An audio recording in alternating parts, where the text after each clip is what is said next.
You're watching how to see liked reels on Instagram. Open the Instagram app and tap your profile picture in the bottom right.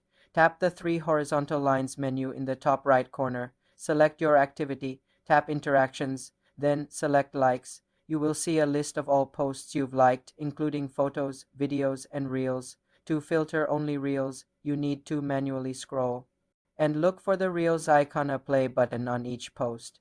Instagram does not have a separate liked Reels filter.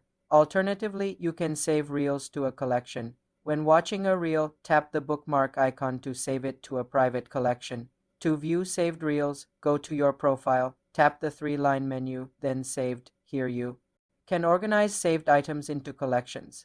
Another way is to use your browser. Go to Instagram.com on a computer, log in, and go to your profile. Click the three-line menu, then Settings. Click Privacy and Security, then Account Data. Select View Account Data. Click Connections and then Likes. This shows a broader list but still not filtered for Reels. The activity log method on the mobile app is the most direct way to see all liked content, including Reels.